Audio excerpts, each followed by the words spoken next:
শুনছেন নারায়ণ গঙ্গোপাধ্যায় রচিত ছোট গল্প শোক। মাছ ধরতে চান? ওভাবে হবে না। আমি চমকে উঠলুম।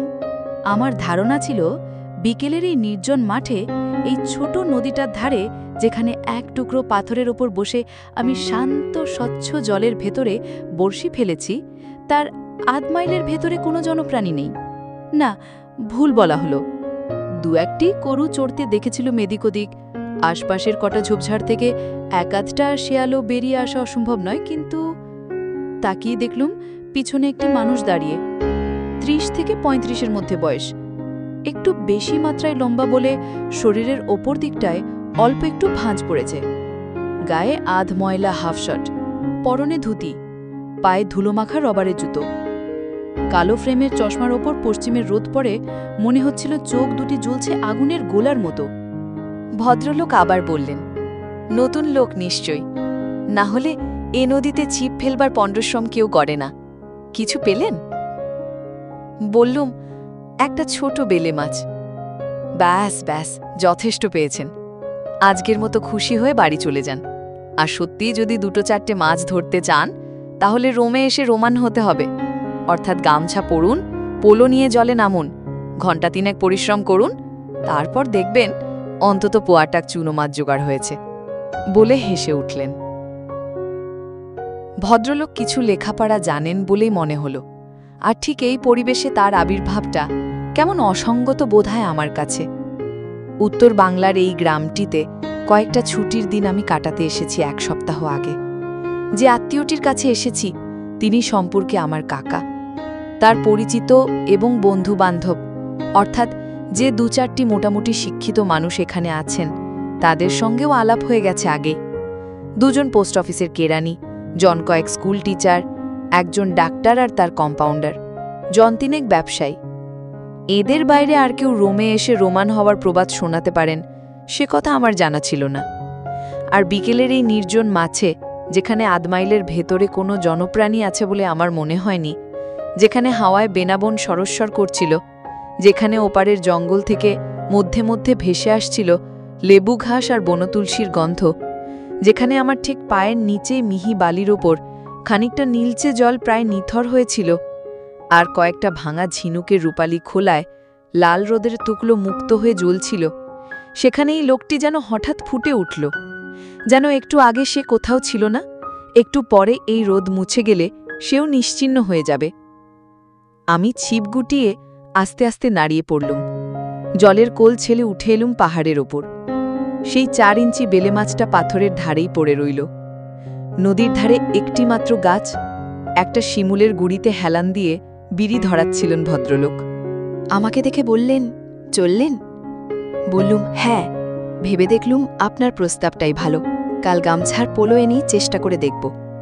ভদ্রলোক একটু হাসলেন, বললেন, বাইরের লোক না, ১ সপ্তাহ হলো এসেছি।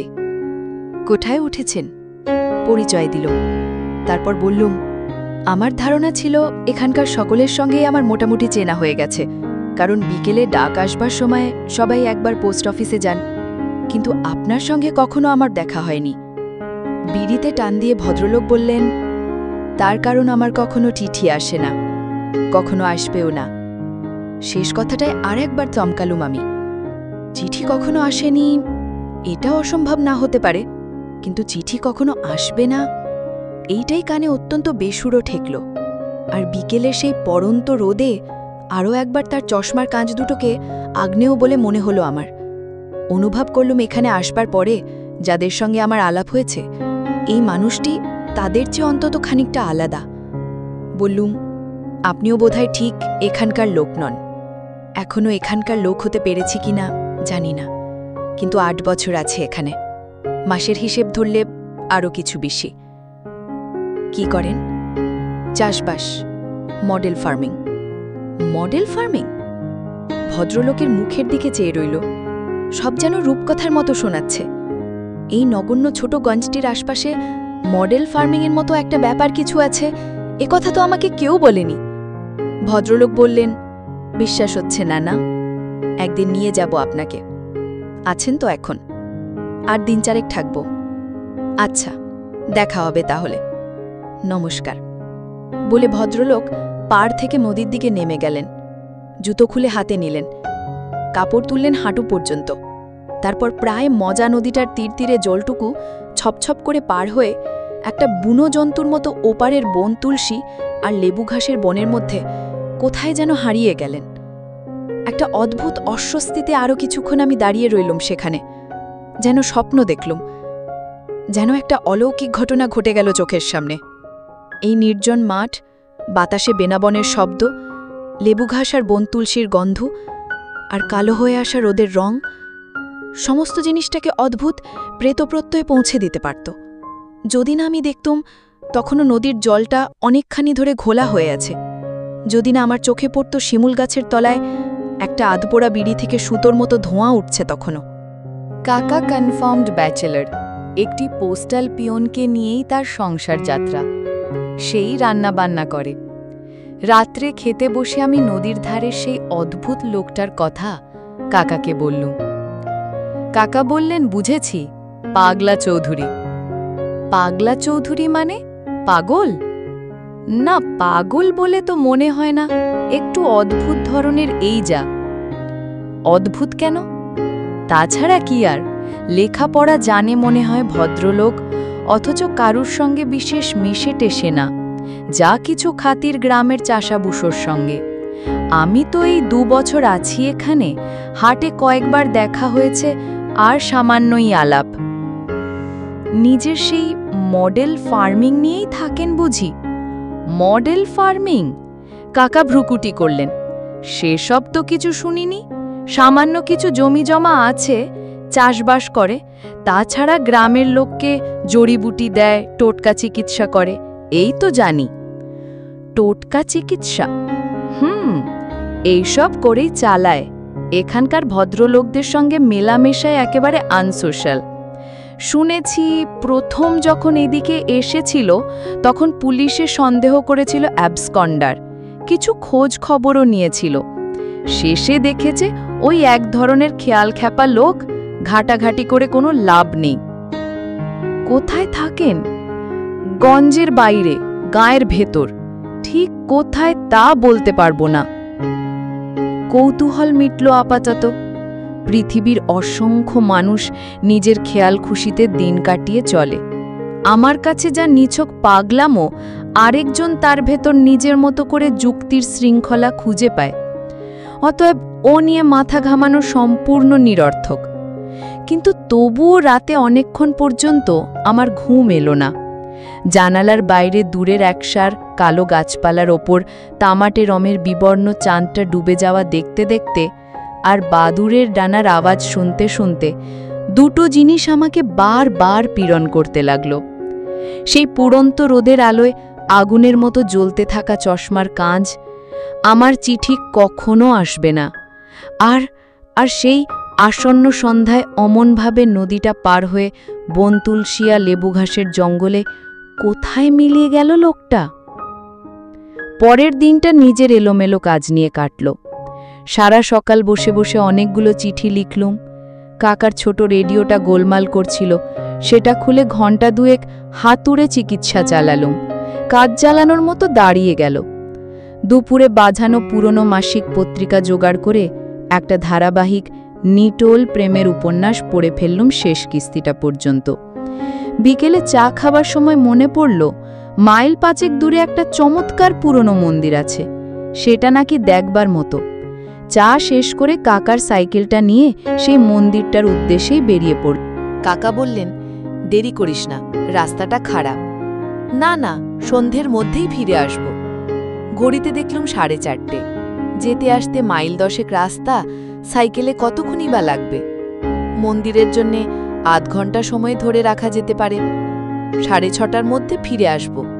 তাছাড়া 6:45 7টার আগে তো ভালো করে অন্ধকারই হয় না আজকাল। ভাবনার কিছুই ছিল না। কাঁচামাটির পথ, গরুর গাড়ি চলে, তবু সাইকেলের পক্ষে এমন কিছু দুরূহ দুর্গম নয়। মাঠের ভেতর দিয়ে আমজাম বাবলাবনের পাশ কাটিয়ে গোটা 2 গ্রাম ছাড়িয়ে আর খুব সম্ভব সেই নদীটারই একটা লোহার সাঁকো পার হয়ে যখন মন্দিরে পৌঁছলুম তখন আকাশে কালকের মতোই রাঙা বিকেল। কিন্তু আজ আর আমার পাগলা চৌধুরীকে মনে পড়ল না। মন্দিরটাই আমাকে মুগ্ধ করল। লাল পোড়া ইটে বিষ্ণুপুরী ধরনে তৈরি, প্রত্যেকটি ইটে কারুকার্য। এখন ফাটল ধরেছে এখানে ওখানে, নবরত্ন চূড়োর কটাই ভেঙে পড়েছে। তবু দিঘির উঁচু পাড়ের ওপর যেন রাজার মহিমার দাঁড়িয়ে আছে এখনো। ভেতরে কালো কুষ্টি পাথরে গড়া অষ্টভুজা কালী মূর্তি, তার গায়ে বহুদিনের জমাট সিঁদুরের প্রলেপ চাপ ধরা রক্তের মতো দেখাচ্ছে। মন্দিরের চাইতেও মূর্তিটা অনেক বেশি পুরনো বলে মনে হল।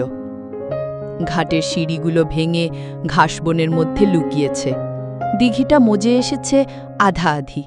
শ্যাওলা পানা পদ্মপাতায় ঢাকা মেঘরত্ন জলের ওপর পদ্মের কালো শুকনো ডাটা সারি সারি ফনাহীন কেউটের মতো দাঁড়িয়ে। মন্দিরের সামনে বসে দিঘির দিকে তাকিয়ে অনেকক্ষণ চুপ করে বসে রইলুম আমি। আর শুনতে পেলুম হাওয়ায় হাওয়ায় দিঘির চারধারে বেল, আমলকি, রুদ্রাক্ষ আর হরিতকির বন থেকে যেন দমচাপা দীর্ঘশ্বাস উঠছে। যখন খেয়াল হলো তখন ফিকে নীল রেশমি শাড়ির মতো হালকা সন্ধ্যার গায়ে তারা জড়ি বুনছে, জোনাকির বুটি ফুটছে বেল, আমলকি, রুদ্রাক্ষের ছায়ায়। অনেক দেরি হয়ে গেল যে। ব্যস্ত হয়ে আমি উঠে দাঁড়ালুম, সাইকেলটা নিয়ে নেমে এলুম উঁচু ডাঙাটা থেকে, তারপর বাড়ির দিকে চলতে শুরু করে দিলুম। আম জাম বাবলা গাছের ওপর দিয়ে তামাটে রঙের চাঁদটা আলো ছড়াচ্ছে। মেটে পথে চলেছি সাইকেল নিয়ে। কেন জানি না ওই মন্দিরটাই আমার মনকে আচ্ছন্ন করে দিল। চমক ভাঙল বিশ্রী একটা হোঁচট খেয়ে। কড়াংকট্ট করে আওয়াজ কানে এলো, অর্থাৎ চেন ছিনল সাইকেলের। সামনে এখনো প্রায় 1.5 মাইল পথ, আর যেখানটায় চেন ছিঁড়ল সে জায়গাটাও একটু বেয়াড়া। কতগুলি বড় বড় গাছ যেন সেখানে হুমড়ি খেয়ে পড়েছে রাস্তার উপর। চাঁদ দেখা যায় না, ছাড়া ছাড়া অন্ধকারের টুকরো থমথম করছে। সাইকেলের আলোর শেষ সীমানা দিয়ে বাঘের বাচ্চার মতো বাদামি রঙের কি একটা দৌড়ে গেল। আতঙ্কের ধাক্কা লাগলো একবার, পরক্ষণেই বুঝতে পারলুম ওটা একটা অতিকায় ভাম বেড়াল। কয়েক মিনিট স্থির হয়ে দাঁড়িয়ে নিজেকে সামলে নিচ্ছি, হঠাৎ কানে এলো, কি হলো সাইকেলের? আরও একবার দারুণভাবে চমকালুম আমি।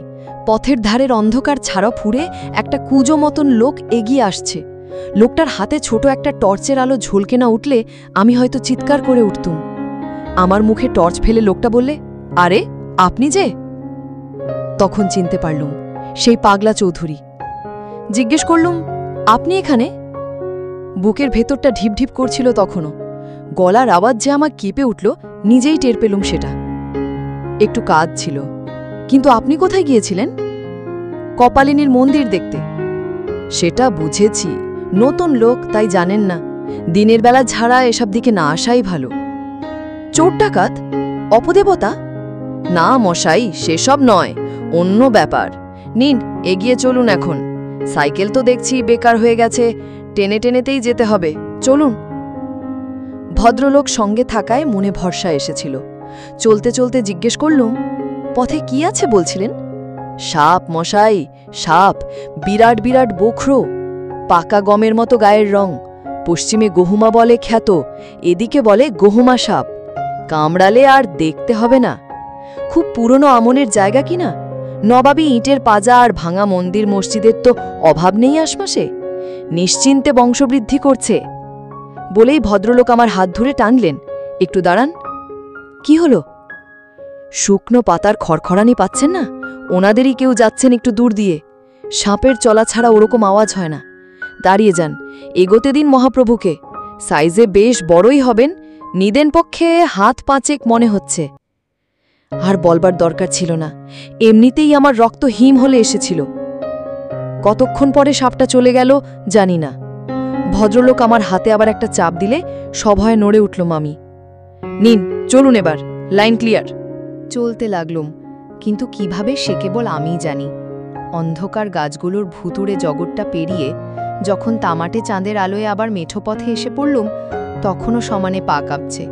চৌধুরীর টর্চ মধ্যে মধ্যে জ্বলছে, নিভছে, কিন্তু আমার ক্রমাগত মনে হচ্ছিল যেসব ছোট ছোট অন্ধকারের টুকরোগুলোতে টর্চের আলো পড়ছে না, সাক্ষাৎ মৃত্যু কুণ্ডলী পাখি অপেক্ষা করছে তাদের ভেতর। আমি পাশ দিয়ে যাওয়ার সময় বিদ্যুতের মতো বিষাক্ত ফনা তুলবে তারা। আরও আধ মাইল পথ নিঃশব্দে কাটল। আমার গলা অদ্ভুতভাবে শুকিয়ে গিয়েছিল। আমি কথা কইতে পারছিলাম না। চৌধুরী কি ভাবছিলেন জানি না। তামাটে চানের পিঙ্গল আলোয় তার একটা লম্বা ছায়া পড়েছিল পথের ওপর। কেমন যেন মনে হচ্ছিল ও ছায়াটা চৌধুরী নয়, তার আগে আগে একটা ছায়ামূর্তি তাকে পথ দেখিয়ে এগিয়ে নিয়ে চলেছে। হঠাৎ চৌধুরী বললেন, নিন, ওই আপনার পোস্ট অফিসের আলো দেখা যাচ্ছে। গঞ্জের কাছে এসে পড়েছি আমরা, নির্ভয়ে চলে যান এবার। আপনি? আমি বাঁ দিকে যাব। ওই যে ওখানটা একটা মিটমিটে আলো দেখছেন, ওই আমার আস্তানা। একটু হেসে বললেন, মডেল ফার্ম। আসুন না বেড়াতে বেড়াতে কাল সকালের দিকে, চিনতে অসুবিধে হবে না। একটা ডোবা দেখতে পাবেন, তার ধারে 3টে তালগাছ। আসবেন কাল? বললুম, আসব। তাহলেই টর্চটা রাখুন সঙ্গে, কাল সকালেই সঙ্গে করে আনবেন। বললুম, টর্চের দরকার নেই, এমনি যেতে পারবো এখন। আর তাছাড়া আমার চাইতে বেশি পথ যেতে হবে আপনাকে, ওটা আপনারই দরকার। আমার না হলেও চলে, অভ্যেস হয়ে গেছে। কেন জানি না ফস করে জিজ্ঞেস করে বসলুম, একটা কথা বলবো, রাগ করবেন না? রাগ করব কেন, বলুন।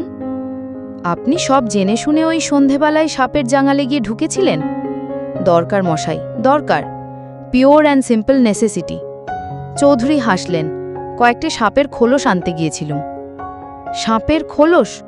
পা থেকে মাথা পর্যন্ত আমার ঝাঁকুনি লাগলো। হ্যাঁ হ্যাঁ, আজ কি তিথি জানেন? জানেন না? যাই হোক, এই তিথিতে সাপের খোলস কুড়িয়ে আনতে পারলে তা দিয়ে বাতের একটা অব্যর্থ ওষুধ তৈরি করা যায় নাকি, সেইটা পরীক্ষা করবে বলেই খোলস খুঁজতে গিয়েছিলাম। একেবারে হতাশ হতে হয়নি, 2টো পেয়েছি, দেখবেন। এতক্ষণে আমার মনে পড়ল যে কাকার কাছে শুনেছি যে চৌধুরী জড়িবুটির ব্যবসা করেন। আরও খেয়াল হলো চৌধুরীর বাঁ হাতে ছোট একটা চোটের থলি আছে বটে। চৌধুরী থলিতে হাত ঢোকাবার উপক্রম করতেই আমি প্রায় আর্তনাদ করে উঠলুম, না না, সাপের খোলস আমি দেখতে চাই না। হা হা করে মাঠ কাঁপিয়ে হেসে উঠলেন ভদ্রলোক। বললেন, যতই বিষধর সাপ হোক মশাই, তার খোলসে বিষ থাকে না। আচ্ছা, চললুম এখন। কাল সকালে তাহলে আসছেন আমার ওখানে, নেমন্তন্ন রইল। বলি আর দাঁড়ালেন না, বাঁ দিকের রাস্তা ধরে লম্বা লম্বা পায়ে এগিয়ে চললেন। আর আমার মনে হলো তার পাশে পাশে যেটা চলেছে ওটা তার ছায়া নয়, আর একটা ছায়ামূর্তি সহযাত্রী বন্ধুর মতো তার কাঁধে হাত দিয়ে এগিয়ে চলেছে। নদীর ধারের সেই অদ্ভুত বিকাল, সন্ধ্যার অন্ধকারে সাপের জাঙাল, আর ঘুরে ফিরে সেই একটা লোক, সব মিলে একটা রহস্যময় তীব্র আকর্ষণ অনুভব করতে লাগলুম। একজন বিদেশি মানুষ, যথেষ্ট শিক্ষিত বলে মনে হয়, 8 বছর ধরে উত্তর বাংলার এই নগণ্য পাড়াগাঁয়ে একটা আশ্চর্য জীবনযাপন করছে। আরও বিচিত্র এই যে এখানকার কেউ আজ পর্যন্ত তাকে ভালো করে চেনে না। পলাতক আসামি নয়, তাহলে পুলিশের চোখ এড়াতে পারত না। পাগলা বলে একটা বদনাম আছে, কিন্তু যেখানে যেভাবেই দেখা যাক, লোকটিকে অন্তত পাগল বলে আমার মনে হয়নি। রহস্যের আকর্ষণে পরদিন যখন চৌধুরীর মডেল ফার্মে গিয়ে পৌঁছলুম, তখন বেলা গোটা 8 হবে। চৌধুরী ডোবার ধারে সেই 3টে তালগাছের নিচে দাঁড়িয়ে আমারই জন্য অপেক্ষা করছিলেন মনে হলো। বড় বড় পা ফেলে এগিয়ে এলেন। আসুন আসুন। প্রথম দৃষ্টিতেই বুঝতে পারলুম কাকার কথাই ঠিক। এ আর যাই হোক, মডেল ফার্মিংয়ের সঙ্গে এর কোনো সম্পর্ক নেই। টিনের ছোট একটি বাড়ি, বিঘে কয়েক জমিতে সামান্য কিছু তরিতরকারি চোখে পড়ল। গুটি 6 ঘাস চড়ছিল ডোবায়। কয়েকটা মুরগিকেও এদিক ওদিক ছোটাছুটি করতে দেখলুম। যে ঘরটায় ঢুকলুম সেইটাই বোধহয় বসবার ঘর। একটা তক্তপোষের উপর মলিন ছেঁড়া মাদুর। মেটে দেওয়ালের 2টো কুলুঙ্গিতে কতকগুলি শিশি, বোতল, কৌটো, কিছু শেকড় বাঁকড়। বুঝতে পারলুম মডেল ফার্মিংয়ে চৌধুরীর অন্য সংস্থান হয় না, এগুলোতেই তার আসল জীবিকা। বসুন, চা বলে আসি। বললুম, চা আমি খেয়ে এসেছি, ব্যস্ত হবেন না। আহা, খেয়ে তো আসবেনি, সে কি আর আমি জানি নে, কিন্তু আমার ফার্মের টাটকা মুরগির ডিমের অমলেট আর নিজের গরুর দুধের মালাই চা, তার স্বাদ একটু আলাদা মনে হবে আপনার। বসুন বসুন। ভেতরের দিকে চলে গেলেন চৌধুরী। আমি সেই তক্তপোষটায় বসে রইলুম। মেটে ঘরের সোঁদা গন্ধের সঙ্গে সেই ওষুধপত্রগুলোর আঘ্রাণ যেন একটু একটু করে কুয়াশার মতো আমার মস্তিষ্কের ভেতরে ঘন হতে লাগল। বাইরে থেকে হাঁসের ডাক শুনতে পাচ্ছিলুম। খোলা দরজা দিয়ে প্রকাণ্ড একটা নীল ভ্রমর এসে ঘরের ভেতরে একবার ঘুরপাক খেয়ে গেল। চৌধুরী ফিরে এলেন, বসলেন তক্তপোষের আর এক কোনায়। বললেন, আমার মডেল ফার্ম দেখে খুব নিরাশ হয়েছেন না? কি জবাব দেব বুঝতে পারলুম না। একে আদৌ ফার্ম বলে কিনা আমার জানা নেই, আর এইটাই মডেল হিসেবে মেনে নেওয়া উচিত কিনা তাও আমার মনে সংশয় তুলল। চৌধুরী হাসলেন। ইচ্ছে একটা সত্যিই ছিল সুকুমার বাবু, কিন্তু এই 8 বছরে। বাধা দিয়ে আশ্চর্য হয়ে বললুম, আমার নাম আপনি জানেন? ক্যালকাটার একজন প্রফেসর এসছেন আমাদের পাড়াগায়, নাম কে না জানে বলুন। আমার নামও নিশ্চয়ই শুনেছেন আপনি। হাসিটা আবার ফুটে উঠল ভদ্রলোকের মুখে। পাগলা চৌধুরী, তাই না? কুণ্ঠিত হয়ে জবাব দিলুম, তাই শুনেছি, কিন্তু পাগলা আমার নাম নয়, ডাক নামও নয়। এখানকার লোকেই ওটা দিয়েছে আমাকে। আপনি নিশ্চয়ই চক্ষু লজ্জার খাতিরে আমাকে পাগলাবাবু বলে ডাকতে পারবেন না, আর বারবার চৌধুরী মশাই বলতেও বেয়াড়া লাগবে। আমার একটা জবরদস্ত পোশাকি নাম আছে, তুহিনাংশু দত্ত চৌধুরী। সংক্ষেপে তুহিন বলতে পারেন। তুহিনাংশু দত্ত চৌধুরী। এই মুহূর্তে ঘরের মেটে দেওয়াল আর ওষুধপত্রের গন্ধে কুয়াশা জমে ওঠা আমার মস্তিষ্কের ভেতরে বিদ্যুৎ বয়ে গেল। এই নাম একটু অসাধারণ। এই নাম একবার কানে এলে সহজে ভোলা যায় না। তৎক্ষণাৎ আমার মনে পড়ল সেই কবিতার বইটি। সব শুদ্ধ 50 পৃষ্ঠার বেশি নয়। গাঢ় হলুদ রঙের মলাটে লাল টকটকে অক্ষরে লেখা, খাঁচায় সকাল। কতকগুলি তীক্ষ্ণ ধার আধুনিক কবিতা, বিখ্যাত সমালোচকের লেখা উচ্ছ্বসিত মুখবন্ধ। পড়ে মুগ্ধ হয়েছিলাম। আর শুধু বইটিই নয়, কিছু কিছু সাময়িক পত্রিকায় এই উজ্জ্বল প্রতিভার আবির্ভাব জানিয়েছিল সেদিন। ভিড়ের মাঝখানে মিশে যায়নি, নিজের পরিচয়েই মাথা তুলে দাঁড়িয়েছিল। তারপরে হঠাৎ কবে হারিয়ে গেলেন তুহিনাংশু দত্ত চৌধুরী। তার আরও কিছু অনুরাগী পাঠকের সঙ্গে আমিও তার কবিতার খোঁজ করেছিলাম 2-1 বছর পর। তারপরে যেমন হয়, খাঁচায় সকালের কবিকে আমি ভুলেই গিয়েছিলাম। কিন্তু মনে পড়ল, প্রায় 10 বছরের ওপার থেকে মনে পড়ল আবার। সেই গাঢ় হলদে মলাটের উপর টকটকে লাল অক্ষরগুলো স্পষ্ট জ্বলে উঠল চোখের সামনে। রুদ্ধস্বরে বললাম, কবি তুহিনাংশু দত্ত চৌধুরী? ঠিক দেখলাম কিনা জানি না, পাগলা চৌধুরীর মুখ সাদা হয়ে গেল একবারের জন্যে। তারপরেই হেসে উঠলেন। কি আশ্চর্য! সেসব ছেলে মানুষের কথা এখনো কারো মনে আছে নাকি? আমি তো কবে ভুলে গেছি। ভুলে গেছেন? অথচ এত ভালো কবিতা লিখতেন আপনি। ভালো কবিতা নয় মশাই, হাত থাকলেই বাঙালির ছেলে কবিতা লেখে। আমিও লিখতুম। তখন সবে কলেজ থেকে বেরিয়েছি, একটা ভদ্র রকমের চাকরিও জুটিয়েছিলুম। একজনের পাল্লায় পড়ে একটা কবিতার বইও ছেপে ফেলা গেল। তারপরেই দেখলুম এসব প্রলাপ বকবার কোনো মানেই হয় না। ভাবলুম একটা বড় কাজ কিছু করা যাক, সামথিং কনস্ট্রাকটিভ। একটা মডেল ফার্ম করলে কেমন হয়? ছুটিতে দার্জিলিং চলেছি, এই রেল স্টেশনটা এসে হঠাৎ ট্রেন থেমে গেল। লাইনে গোলমাল হয়েছে কোথাও। কি মনে হলো, নেমে পড়লুম এখানে। চলে গেলুম গায়ের ভেতরে। সেই দিনেই কয়েক বিঘে জমি বায়না করে ফেললুম, অসম্ভব সস্তায়। সেই থেকে আছি এখানে। কবিতা লেখার চাইতে অনেক বড় কাজের খোঁজ পেয়েছি। এদিকে লোকে টোটকায় বিশ্বাস করে। আমিও কিছু আলোচনা করেছি ও নিয়ে। নিহাত ফেলনা জিনিস নয় মশাই। মডেল ফার্মিংয়ে তেমন জুত করতে পারিনি, তবু সব মিলিয়ে বেশ আছি। কি হবে মশাই বানানো কবিতা দিয়ে? কি মানে হয় তার? এক নিঃশ্বাসে বলে গেলেন তুহিনাংশু। কিন্তু সম্পূর্ণ বিশ্বাস করতে পারলাম না আমি। কেমন মনে হলো অনেক কথার ভিড়ে কয়েকটা ছোট ছোট কথা লুকিয়ে রইল। এমন অনেকগুলি প্রশ্ন রইল যার জবাব তুহিনাংশু কোনোদিন দেবেন না। আমার স্মৃতির মধ্যে কয়েকটা কবিতার লাইন জ্বলে উঠল হঠাৎ। আশ্চর্য ভালো লেগেছিল সেদিন। অন্যমনস্কর মতো আমি আবৃত্তি করলুম, মনিকা, তোমার বাঘিনী প্রেমের আদি মন্ধ রাতে, নোনা সাগরের ক্ষুব্ধ নিশান্তলে সুন্দর বন, আমি ছুটে চলি হিংস্র কিরাত খড় বললম হাতে। থামুন না, চিৎকার করলেন না তুহিনাংশু, প্রায় নিঃশব্দেই উচ্চারণ করলেন, কিন্তু তার চোখে, তার ঠোঁটে, তার সমস্ত শরীরে যেন আর্তনাদ ফুটে উঠল একটা, যেন ঘর ফাটিয়ে একটা নীরব হাহাকার জেগে উঠল তার। আতঙ্কে থেমে গেলুম আমি। তুহিনাংশু আরও কিছু হয়তো বলতে যাচ্ছিলেন, কিন্তু একটি মেয়ে এসে ঘরে ঢুকল। কালো, কদাকার, গায়ে ময়লা একটি শাড়ি জড়ানো, একটি সেমিজ ব্লাউজ পর্যন্ত নেই, কপাল পর্যন্ত ঘোমটা টানা, হাতে অমলেট আর জলের গ্লাস। তুহিনাংশু বললেন, আমার স্ত্রী। আমি বললাম, নমস্কার। ভদ্রমহিলা ফিরেও তাকালেন না আমার দিকে।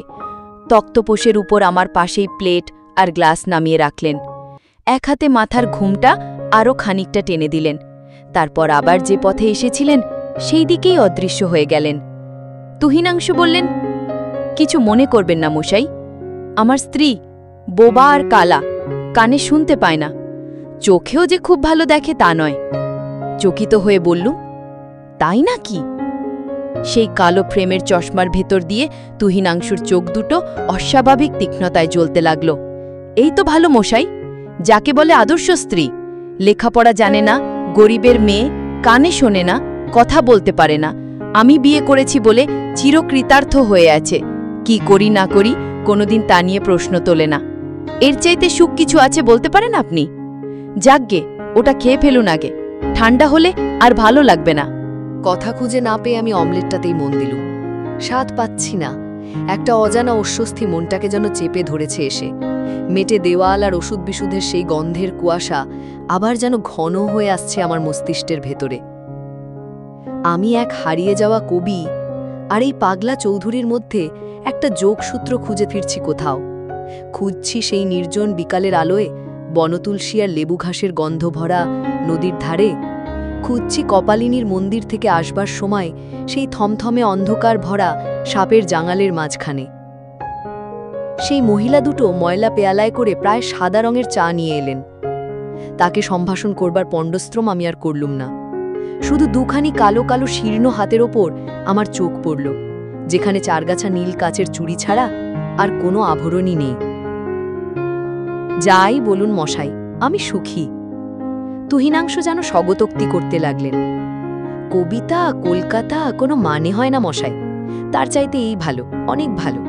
ভাবতে পারেন 8 বছরের মধ্যে আমার নামে কোনো চিঠি আসেনি, আমি খবরের কাগজ দেখিনি, টোটকা দর্পণ আর ভেষজ রহস্য ছাড়া কোনো বই পড়িনি। সুখ, সুখের অর্থ যে কি কেউ বলতে পারে। বেশ আছি আমি, কারো কাছে এতটুকু নালিশ নেই আমার। কোনো নালিশ নেই। খাঁচায় সকাল কবিতার আরও কয়েকটা পংক্তি আমার মনে এলো। এক মুঠো আগুন দাও তোমার হৃদয় থেকে, হে লোহিতাক্ষ, হে জবা কুসুম সংকাশ, হে হিরণ্য পানি। খাঁচার এই লোহার শলাটাগুলো পুড়ে যাক, গলে যাক, চিলতরে হোক নিশ্চিহ্ন। চা ঠান্ডা হয়ে গেল যে মশাই? হ্যাঁ, খাচ্ছি। মালাই চাই বটে, চায়ের স্বাদ গন্ধ পর্যন্ত কিছুই পাওয়া গেল না তাতে। সন্দেহ নেই তুহিনাংশু দত্ত চৌধুরী সত্যিকারের সুখের সন্ধান পেয়েছেন এখানে। জীবন থেকে শহরকে চিরদিনের মতোই মুছে দিয়েছেন, নইলে এ চা বরদাস্ত করা অসম্ভব হতো। পকেট থেকে বিড়ি বের করে তুহিনাংশু জিজ্ঞেস করলেন, চলে? না, মাপ করবেন। ওহ, আপনার বুঝি সিগারেট? আমাদের পাড়াগা মশাই, বিড়ি নইলে ঠিক জুত হয় না। আচ্ছা চলুন, এবার আমার ফার্ম একটু দেখিয়ে আনি আপনাকে। অবশ্য দেখবার মতো কিছুই নেই, সামান্য কিছু তরিতরকারি কেবল আছে, বরং শীতকাল এলে। বলতে বলতে আমরা বেরিয়ে এলুম ঘর থেকে। মাথার উপর নীল উজ্জ্বল আকাশ, দিগন্তে পাহাড়ের রেখা, শস্যহীন মাঠ পড়ে আছে যতদূর চোখ যায়। সেই নদীটার এক ফালি জল দেখতে পেলুম। এখান থেকেও সেই শিমুল গাছটা দেখা গেল, যেখানে আমি মাছ ধরতে গিয়েছিলাম, আর যেখানে প্রথম হঠাৎ যেন বিকালের আলোর ভেতর থেকে ফুটে উঠেছিলেন চৌধুরী। আমি ওর মুখের দিকে চাইলুম। রগের কাছে 2-3টে চুল চকচক করছে রোদে, চোখের কোলে কালির রেখা। আজ দিনের বেলায় এই রোদের ভেতরে আমার মনে হলো বয়সের তুলনায় ভদ্রলোক যেন অনেক বেশি বুড়িয়ে গেছেন। সামনে একটা প্রকাণ্ড গ্রানাইট পাথরের চাঙড় পড়েছিল। হঠাৎ সেই দিকে এগিয়ে গেলেন তুহিনাংশু। এই পাথরটা দেখছেন? দেখছি। কি মনে হয় আপনার? কি আবার মনে হবে? খুব একটা বিশ্বদেশ্য ব্যাপার বলে বোধ হয় না। কোথাও কিছু নেই, হঠাৎ যেন রাস্তা জুড়ে একটা অর্থহীন বাধা। বলতে বলতে একটা উগ্র বন্য আলো তার দু চোখে ঝলকে উঠল। জানেন, এই ৮ বছর ধরে এটাকে রোজ আমি ঠেলে সরাতে চেষ্টা করি, অথচ একটুও নড়ে না। আমি বললাম, কি আশ্চর্য, খামোখা ওটাকে সরাবার জন্য কেন পুণ্যশ্রম করবেন? আর অত বড় একটা পাথরকে মাটি থেকে নড়ানো কি কোনো মানুষের পক্ষে সম্ভব? কি সম্ভব তাহলে বলতে পারেন? চৌধুরীর স্বরে হঠাৎ যেন একরাশ আগুন ঝরে পড়ল। চিরকাল কি এমনি করে একটা পাথরের তলায় সব চাপা পড়ে থাকবে? কবিতা হারিয়ে যাবে, মনিকা হারিয়ে যাবে, যেখানেই যাব এই পাথরের হাত থেকে আমি মুক্তি পাব না? আপনি বিশ্বাস করুন, এইবারে এটা সরবেই, তার সময় এসেছে। বলতে বলতেই চৌধুরী পাথরটার দিকে এগিয়ে গেলেন, প্রাণপণে ঠেলতে লাগলেন সেটাকে। লোকটা সত্যি পাগল কিনা বুঝতে চেষ্টা করছি, তৎক্ষণাৎ একটা তীব্র চিৎকার আমার কানে এলো। অমন জান্তব, অমন বুক ফাটা চিৎকার জীবনে আমি কখনো শুনিনি। বিদ্যুৎ বেগে ফিরে তাকালুম। বাইরে এসে দাঁড়িয়েছে তুহিনাংশুর সেই কালো কুৎসিত বোবা কালা স্ত্রী।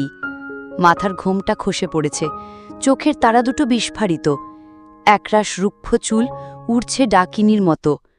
তার মুখের চেহারা কল্পনা করা যায় না, যেন মৃত্যু বিভীষিকা দেখতে পাচ্ছে সামনে। আ গা গা গা, আবার একটা জৈব আর্তনাদ বেরোলো তার গলা দিয়ে। তখন তুহিনাংশু সোজা হয়ে আমার দিকে মুখ ফেরালেন। পাথর ঠেলবার পরিশ্রমে বুকটা তখনও যেন ঢেউয়ের মতো ওঠাপড়া করছে ভদ্রলোকের। ঝড়ের মতো নিঃশ্বাস ফেলতে ফেলতে হেসে বললেন, ভয় পায় মশাই, পাথরটা ঠেলতে গেলেই ভয় পায়, কিন্তু এটা বুঝতে পারে না যে ওটা না সরিয়ে দেওয়া পর্যন্ত আমি মুক্তি পাব না। চৌধুরীর মুখের দিকে তাকিয়ে আমার পা দুটো মাটির মধ্যে গেঁথে গেল। অনেকগুলো কথার উত্তর একসঙ্গে স্পষ্ট হয়ে গেছে তখন।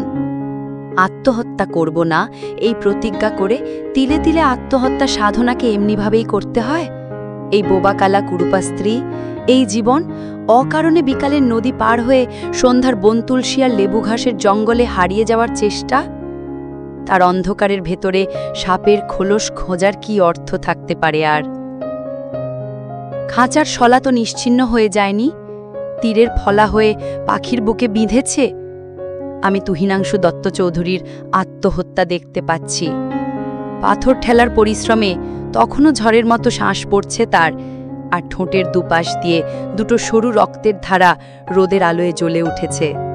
চৌধুরী স্ত্রী পাগলের মতো ছুটে এলো তার দিকে, কিন্তু আমি দেখলুম তার পাশে সেই ছায়াটা স্থির দাঁড়িয়ে আছে, সেই প্রেতলোকের সহচর, যে শেষ মুহূর্তের আগে তার সঙ্গ ছাড়বে না।